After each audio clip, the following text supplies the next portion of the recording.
Vamos então ouvir a palavra de Deus. Abra a sua Bíblia em João, capítulo 8.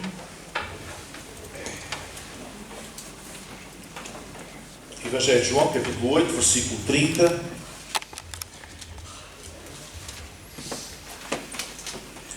A 32, diz assim: dizendo Jesus estas coisas, muitos creram nele.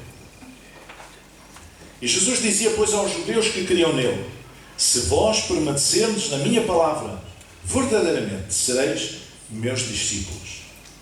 E conhecereis a verdade, e a verdade vos libertará. Amém. Até aqui a palavra do Senhor. Eu hoje quero refletir um pouco sobre esta coisa de ser crente ou ser discípulo. São duas coisas diferentes. E por vezes nós confundimos. Mas são duas coisas diferentes. Há uns 50 ou 60 anos em Portugal, os crentes, os nossos irmãos, eram quase invisíveis.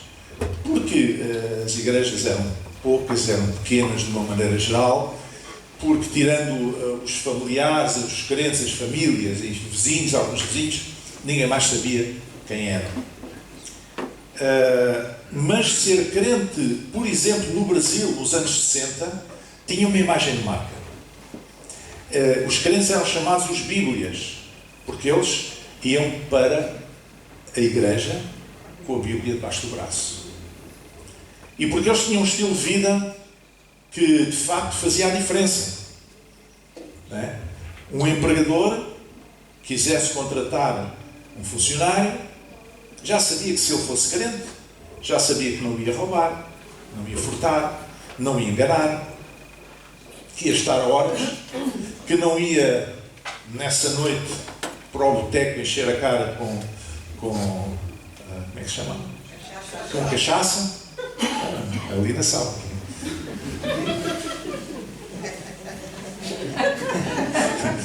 Com cachaça e no outro dia não aparecia a horas ao trabalho. Ou andava bêbado. Não, eles sabiam que aquela pessoa era uma pessoa séria, porque era um crente. E por isso o Evangelho cresceu muito nesse tempo.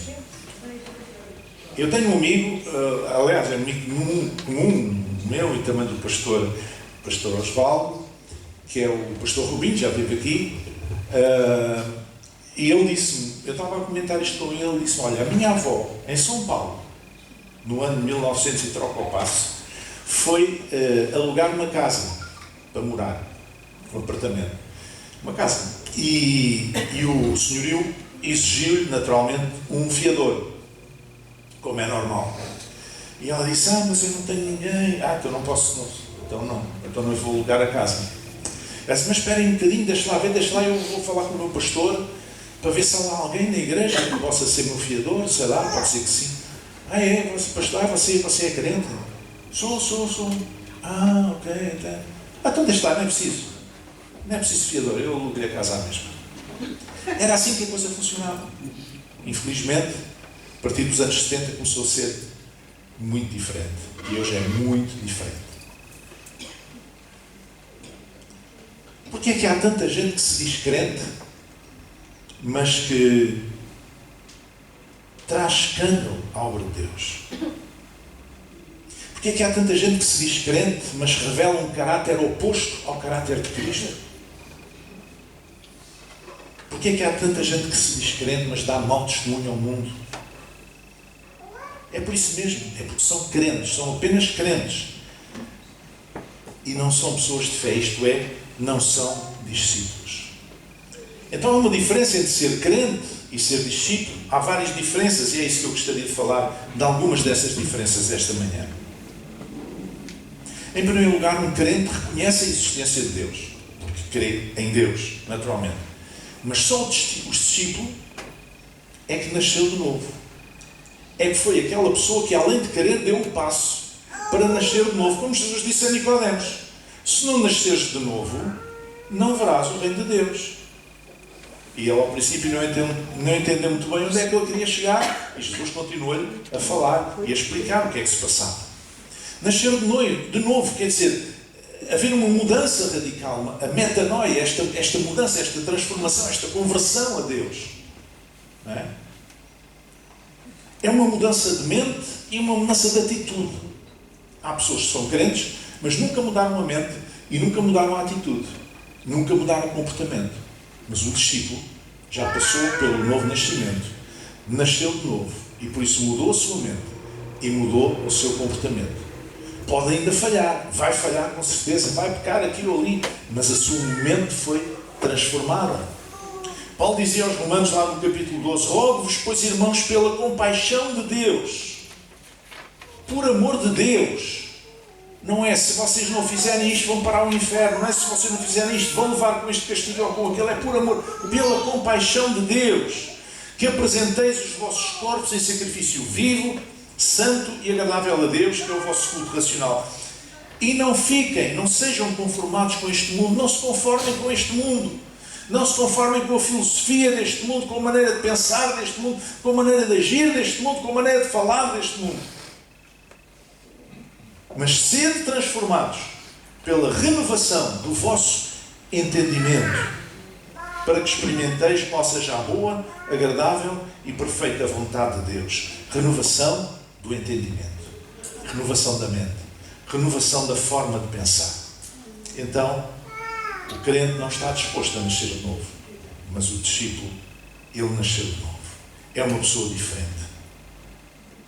O crente acredita em Deus, mas só o discípulo se submete a Deus. Há um versículo algo perturbador na Bíblia, pelo menos sempre o encarei assim, que diz lá na carta do apóstolo Tiago, que diz: tu crês que há um só Deus, fazes bem. Também os demónios o creem e estremecem. Portanto, meus irmãos, os demónios são crentes. Você é crente? Grande coisa. Os demónios também são. Não sou o que digo, é a palavra de Deus que diz. E o que é que isso mudou? O que é que isso muda? Não muda nada. Conta-se que um dia um soldado estava a desafiar Deus. Um soldado que não cria em Deus. Mas pelo simples não, foi ao alto de uma colina, olhou para os céus, bradou, berrou e disse: agora, estava com a sua espada, com a sua armadura, e disse: agora Deus, se tu existes, me prova que existes, vem aqui abaixo e vem lutar comigo. E ele disse isto 2, 3 vezes, e nada. E quando ele já começava a pensar: Deus não existe, veio assim, a brisa trouxe assim um papelinho. Caiu aos pés dele. E o papelinho só dizia assim: Deus ama-te. Deus ama-te. Foi a resposta. Amém? Deus ama-te.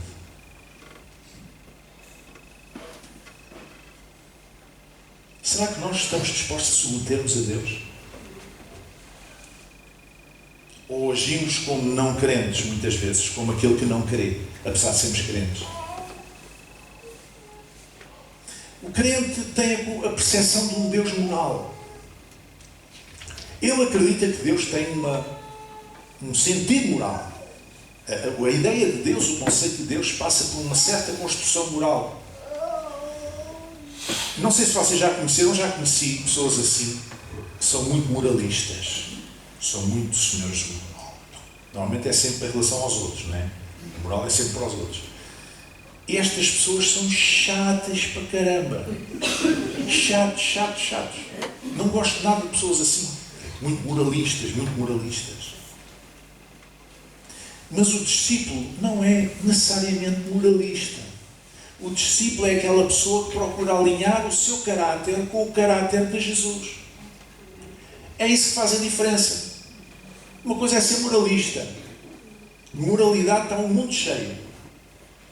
Agora, alinharmos o nosso caráter com o caráter de Cristo, com o auxílio do Espírito Santo e da palavra de Deus, temperada e tornada viva para nós pelo Espírito Santo, é uma coisa diferente. O apóstolo Paulo estava a escrever aos irmãos, às igrejas da Galácia, e a certa altura ele estava a fazer o contraste entre as obras da carne e o fruto do Espírito. O fruto do Espírito é o caráter de Deus, caráter de Cristo. Não é? Ele diz: o fruto do Espírito é amor, gozo, quer dizer, alegria, paz, longanimidade, quer dizer, paciência, ânimo longo, paciência, benignidade, bondade, fé, mansidão, temperança. Contra estas coisas não há lei. E os que são de Cristo crucificaram a carne com as suas paixões e concupiscências. Se vivemos em Espírito, andemos também em Espírito. Isto não tem nada a ver com uma moralidade bafienta. Ok? É claro, não seria necessário dizer que estas pessoas extremamente moralistas, depois, mais tarde, vêm-se a revelar como pessoas perfeitamente imorais. Porque a moralidade que está na boca deles é só em relação aos outros. Então, muitas vezes, há pessoas crentes, pessoas que creem em Deus, têm este conceito moral de Deus, mas não estão dispostos a alinhar o seu caráter com o caráter de Cristo. Isso é o que faz o discípulo. E nós queremos ser crentes ou queremos ser discípulos? Eu quero ser um discípulo. Um discípulo de Jesus. O crente sabe que há Deus, mas só o discípulo é que está disposto a caminhar com Ele, a fazer a jornada com Ele, a fazer a sua jornada de fé com Ele. Houve um homem no Antigo Testamento, que o Antigo Testamento dá notícia, que era Enoque, e diz: e Enoque andava com Deus, e não apareceu mais, porquanto Deus para si o tomou. É tão simples como isto. Enoque desapareceu. Consta que terá sido trasladado para o céu, recolhido ao céu, não sei. Mas a Bíblia diz isso. Ele andava com Deus, Enoque andava com Deus, e não apareceu mais porque Deus o tomou para si. E nós, quando nós estamos dispostos a caminhar com Deus, então Ele toma-nos para si. Amém? Ele toma-nos para si. Ele não força ninguém. O Espírito Santo é gentil. Deus não força ninguém. Deus não obriga ninguém a crer. O Evangelho não é uma imposição, é uma proposição, uma proposta. O Evangelho não é imposto, é proposto. Por isso é que diz: quem crer, é uma condicional. Quem crer. Nós temos liberdade para crer ou para não crer. Mas se nós queremos, então vivamos de acordo com aquilo que nós queremos. Caminhemos com Deus, porque o discípulo está disposto a caminhar com Deus. A ideia do discípulo vem dos antigos gregos. Antigamente, na Grécia Antiga, as famílias com posses, com terrenos, enfim, queriam educar os seus filhos. Não havia escolas. Então, eram os filósofos famosos na altura que tinham a sua escola. Davam nomes diferentes, mas as suas escolas. Então, aquele filósofo, na sua casa, normalmente acolhia jovens em regime, digamos, de internato, a maior parte das vezes, que eram filhos de boas famílias, que eram enviados para lá e pagos para isso, para que eles pudessem conviver com o mestre, com aquele filósofo, que era o seu mestre, o seu professor, o seu mestre, e que pudesse aprender os mistérios da vida. Eles aprendiam sobre agricultura, sobre astronomia, sobre relações humanas, sobre tantas coisas, tantas coisas. Porque a ciência naquela altura não estava compartimentada como hoje. Era tudo à molhada. E então a única maneira que eles tinham, não tendo escolas, era que os miúdos fossem viver para a casa do mestre tal, tornarem-se seus discípulos. Eram discípulos daquele filósofo. Eram discípulos daquela pessoa. A palavra discípulo no Evangelho não está lá por acaso. É nesta lógica. O filho da boa família era enviado para a casa do filósofo para estar perto dele, para ouvir o que ele falava, para caminhar com ele. Alguns eram chamados os peripatéticos, porque ensinavam, não é nada a ver com pateta, ensinavam a andar, né? Iam dar uma volta pelo jardim e tal, iam falando e tal, e depois viam isto, e viam aquilo, iam falando, né? Esses jovens eram enviados para estar junto desse homem o máximo tempo possível, para ouvir falar, para lhe pôr questões, para lhe perguntar coisas, para ouvir a sua resposta, para ver como é que ele agia. Isso é um discípulo. E é suposto que nós façamos isso com Jesus. Que nós estejamos junto dele o máximo tempo possível. Estejamos na sua casa. Estejamos próximos dele. Que o ouçamos falar. Que lhe coloquemos as nossas questões, as nossas dúvidas, as nossas perguntas. Que partilhemos com eles as nossas angústias e possamos aprender com ele. Era isso que acontecia. É isso que nós queremos ser. Mas para isso nós precisamos caminhar com ele. E não caminhou com Deus e Deus tomou para si. Então aqueles jovens eram conhecidos como discípulo do fulano tal, discípulo do Platão, ou discípulo do não sei quantos. Será que nós somos conhecidos como discípulos de Jesus? Amém? Outra diferença é que o crente ouve a palavra de Deus. É capaz de ter lá 40 Bíblias em casa e ler, e não sei o quê, e até ouvir na rádio, na televisão, ou o que for, cultos e pregações e mensagens. Uma coisa é ouvir a palavra de Deus, mas o discípulo, além de ouvir, ele permanece na palavra de Deus. É por isso que Jesus disse aos judeus que criam nele, como nós lemos: se vós permaneceres na minha palavra, então verdadeiramente sereis meus discípulos. Para ser discípulo é preciso permanecer na palavra. E Tiago dá uma metáfora muito interessante, que é a metáfora do espelho. É como um homem natural que se coloca diante do espelho, quando não guarda a palavra de Deus dentro de si, e depois sai e logo se esquece da imagem que viu. A palavra de Deus é um espelho para nós, mostra-nos a nossa imagem moral e espiritual. Confronta-nos com aquilo que nós somos. Confronta-nos não apenas com a nossa mente, mas também com o nosso coração. Mas se nós permanecermos na palavra, então nós somos discípulos. Se não permanecermos, não somos. Se não permanecermos, somos como aqueles que Tiago diz que logo mais saem da frente do espelho e nunca mais se lembram daquilo que viram. O crente ouve Jesus, mas só e acredita nele, mas só o discípulo deixa tudo para o seguir e está disposto a iniciar uma vida nova. Uma vida nova. Amém? Jesus disse a Simão Pedro: não temas, de agora em diante serás pescador de homens. E levando os barcos para a terra, deixaram tudo e o seguiram. De pescadores de peixes tornaram-se pescadores de homens. O discípulo é aquele que deixa tudo para seguir Jesus.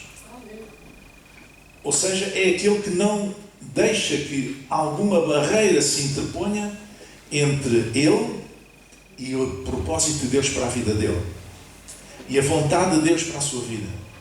É alguém que está disposto a pôr Deus na sua vida em primeiro lugar. O crente não conhece a verdade, mas o discípulo conhece-a. E é por isso que é livre. Veja o que é que a Bíblia diz. Jesus dizia, pois, aos judeus que criam nele. O mesmo texto na continuação: se permaneceres na minha palavra, verdadeiramente sereis meus discípulos e conhecereis a verdade, e a verdade vos libertará. A mentira é diabólica, mas a verdade liberta. Amém? A mentira é diabólica, mas a verdade liberta. Nós, irmãos, estamos a viver num tempo muito estranho. Muito estranho. No tempo da modernidade, a modernidade era caracterizada por absolutos. Havia coisas que eram consideradas absolutas. Não tinham discussão. Depois veio o pensamento pós-moderno, a pós-modernidade, em que deixou de haver absolutos. Tudo passou a ser relativo. Passou a ser relativo. E do estilo, eu tenho a minha verdade, tu tens a tua. Como se a verdade fosse uma coisa maleável, uma plasticina que a gente vai moldando conforme os nossos interesses. Há um amigo meu que diz que, sobre determinadas pessoas, diz que para eles a verdade é elástica. Portanto, estica, como encolhe, conforme a conveniência. Então, o pensamento pós-moderno veio trazer a ideia da verdade relativa. É relativa. Mas agora estamos pior. Agora ainda estamos pior, porque agora vivemos no tempo da pós-verdade. É o tempo das fake news, das notícias falsas. Aquilo que está a acontecer um pouco por todo o mundo é que as pessoas estão a lançar falsidades, notícias falsas, e não há que há milhares e milhares de pessoas que acreditam que aquilo é verdade, mesmo contra as evidências. Mesmo contra as evidências. Já falei aqui do terraplanismo, daquela ideia absoluta, idiota, das pessoas que acreditam que a Terra é como um queijo. Quando há mais do que provas científicas que demonstram que a Terra é redonda. E até a Bíblia fala nisso no Antigo Testamento. Deus está sentado sobre o globo da Terra. Mas não, a Terra é plana. Eu não sei onde é que eles foram buscar a ideia, nem porquê. E são pessoas ligadas à fé. Isso é que é mais estranho ainda. Porque para mim, Jesus é o caminho e a verdade. E a vida é a verdade. Não é mentira. Ainda hoje nos Estados Unidos há milhares e milhares de pessoas que acreditam que as eleições foram enganadas. Quando está provado, ninguém conseguiu provar até hoje, já lá vão 2 anos, que tivesse havido alguma fraude. Não houve fraude nenhuma como... Mas as pessoas meteram aquilo na cabeça. Porquê? Porque as pessoas, hoje a verdade para as pessoas é emocional.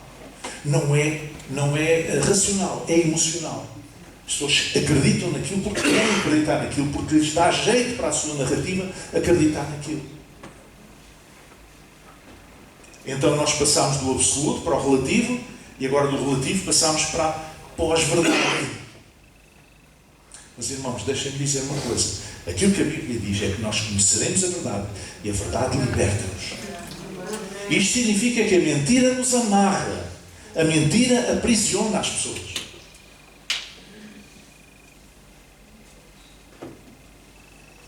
Irmãos, todos os discípulos de Jesus são crentes. Mas nem todos os crentes são discípulos de Jesus. São 2 coisas diferentes. E nós? Somos crentes ou estamos no caminho do discipulado? A tarefa da igreja é fazer discípulos. Se você for lá ao final do livro de Mateus, na grande comissão, não diz lá, e fazei crentes, ou fazei prosélitos. Diz, fazei mais alto. Discípulos. A tarefa da igreja, o negócio da igreja, o assunto da igreja é fazer discípulos. Não é convencer ninguém, porque isso é o Espírito Santo que faz. Convence do pecado, da justiça, do juízo. É o Espírito Santo que esse trabalho. Não é convencer, não é retórica. Nós não precisamos de convencer ninguém que Jesus é o Filho de Deus. Nós só precisamos de proclamar. E precisamos de viver de acordo com essa verdade, para que as pessoas vejam o nosso exemplo, porque elas olham mais para o nosso exemplo do que para as nossas palavras. Desde crianças pequenas. Toda a gente sabe que criou filhos ou netos, sabe que é verdade. As crianças olham mais para aquilo que nós fazemos do que para aquilo que nós dizemos. É verdade ou não é? Pois. Por isso nós não temos que levar ninguém a querer, nós temos é que viver de acordo com aquilo que queremos. E isso será muito mais força para aqueles que não conhecem Jesus. Vamos ficar em pé.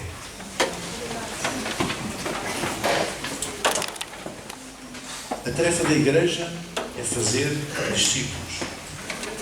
Já curvasse a sua cabeça durante os momentos e pudesse ter um momento de meditação. Irmão, tu fazes parte da igreja. A tarefa da igreja é fazer discípulos. A pergunta é, quais são os teus discípulos? Quais são os discípulos que tu estás a fazer? Qual é o discípulo ou discípulos que tu estás a fazer? Porque se estás a fazer discípulos, estás em linha com aquilo que Deus espera de ti. Se não estás, alguma coisa está a falhar.